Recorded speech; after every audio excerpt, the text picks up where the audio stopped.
Welcome back to my channel guys. Knowledge Nukkad में आप लोग का स्वागत है। आज हम लोग करने वाले हैं टेस्ट सीरीज़ 4। तो चलिए बिना कोई समय गवाए स्टार्ट करते हैं। पाकिस्तान की हकीकत पुस्तक के लेखक कौन है? तो पाकिस्तान की हकीकत पुस्तक के लेखक सतीश वर्मा है।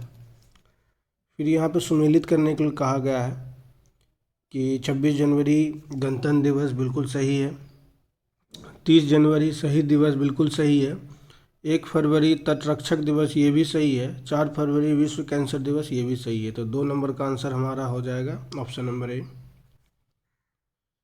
आगे बढ़ते हैं। फिर है चितान वसल गुफा चित्रकलाएं डैश में स्थित हैं और से संबंधित हैं। तो ये किससे संबंधित हैं? तो ये जस्टिन हेनिन हार्डन ये बेल्जियम के हैं, टेनिस खिलाड़ी हैं। और किम क्लिस्टर्स ये भी बेल्जियम के हैं की लेडी हैं, ये भी टेनिस खिलाड़ी हैं। और टिम हेनमैन जो हैं वो इंग्लैंड के खिलाड़ी हैं। और एंडी रॉक ये यूएस के खिलाड़ी हैं। तो हमारा आंसर हो जाएगा option number C. Justine Henin Hardenne Belgium, Kim Clijsters Belgium, Tim Henman England और एंडी रॉडिक यूएस। आगे बढ़ते हैं। भारत के पड़ोस में घोड़े के नाल जैसे आकार वाले मूंगे का द्वीप ये कौन सा है? तो ये आपका आंसर हो जाएगा लक्षद्वीप। ये भारत के पड़ोस में है और घोड़े के नाल के डिज़ाइन का है। तो उसे हम ये कौन सा जगह है? तो लक्षद्वीप, यानी कि 5 का आंसर हो जाएगा ऑप्शन नंबर सी। फिर है जरांज देलराम सड़क के बारे में निम्नलिखित में से कौन से कथन सही हैं? तो जराज देवराम के बारे में ये अफ़गानिस्तान में है, ये सही है। इसे सीमा सड़क संगठन द्वारा बनाया गया है, ये भी सही है। इससे अफ़गानिस्तान के यातायात और व्यापार में वृद्धि हुआ है, ये भी सही है, यानी कि ऑप्शन नंबर सी हमारा आंसर होगा। 6 का आंसर ऑप्शन नंबर सी। यह है लंबी पूंछ 7 नंबर क्वेश्चन है। लंबी पूंछ वाले मकाक बंदर कहाँ पाए जाते हैं? तो लंबी पूंछ वाले मकाक बंदर ये शांत घाटी में पाए जाते हैं। फिर आते हैं सिलिकॉन वैली पे। सिलिकॉन वैली कैलिफोर्निया यूएसए है। मेडागास्कर है, ठीक है।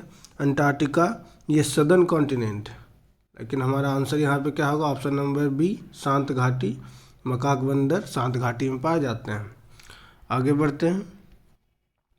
गुआम द्वीप पर किस देश का प्रशासनिक नियंत्रण है? तो गुआम द्वीप पर अमेरिका का प्रशासनिक नियंत्रण है। गरीबों की कथकली किस नृत्य को कहा जाता है? गरीबों की कथकली ओट्टनतुल को गरीबों की कथकली कहा जाता है, यानी कि ऑप्शन नंबर सी हमारा आंसर है। निम्नलिखित वर्षों में से किस वर्ष में बीएसएनएल की स्थापना हुई थी? तो बीएसएनएल की स्थापना हुई थी 2000 ईस्वी में। तो ये 10 नंबर का हमारा आंसर हो जाएगा option number A. 11 number answer question पे आते हैं। जर्मन साम्राज्य की स्थापना किसने की थी? जर्मन साम्राज्य की स्थापना काउंट बिस्मार्क ने की थी। आगे बढ़ते हैं। निम्नलिखित युगों में से कौन एक सुमेलित नहीं है? आप एपीको आंदोलन से पी हेगड़े सही है। चिपको आंदोलन से एस.एल. बहुगुणा ये भी सही है। नर्मदा बचाओ से मेधा पाटेकर ये भी सही है। शांत घाटी आंदोलन से ऋषि सोमजी बिलोंग करते हैं, इसलिए ऑप्शन नंबर डी जो है ये हमारा आंसर हो जाएगा। ये गलत है, बाबा आमटे नहीं होके ऋषि सोमजी होगा।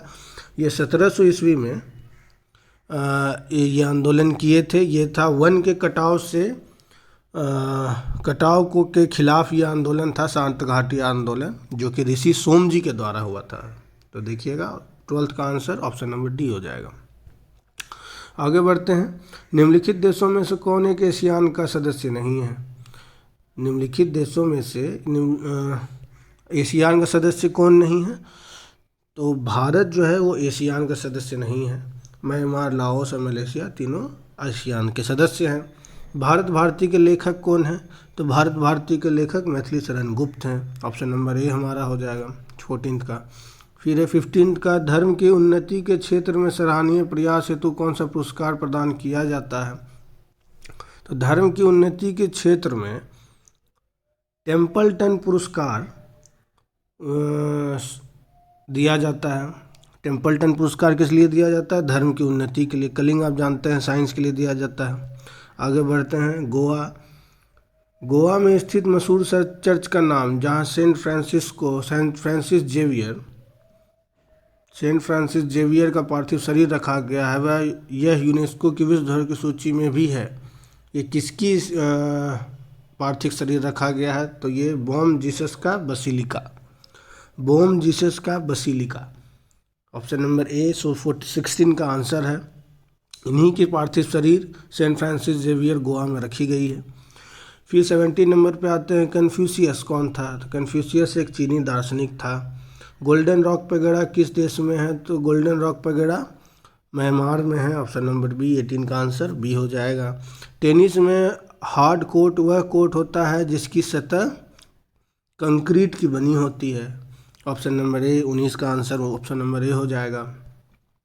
फिर है तीसरी पीढ़ी के उस एंटी टैंक मिसाइल का नाम क्या है जिसका राजस्थान में DRDO द्वारा सफलतापूर्वक परीक्षण किया गया था? ये इसका आंसर B20 का आंसर ऑप्शन नंबर बी हो जाएगा नाग। 20 का आंसर ऑप्शन नंबर बी नाग हो जाएगा। नाग एक एंटी टैंक मिसाइल है। आज का हमारा सीरीज जो है यहाँ पे आज ख़त्म होता है। होप करता हूँ आप लोग को बेनिफिट मिल रहा होगा इस चीज़ों का। और कुछ लोगों ने कमेंट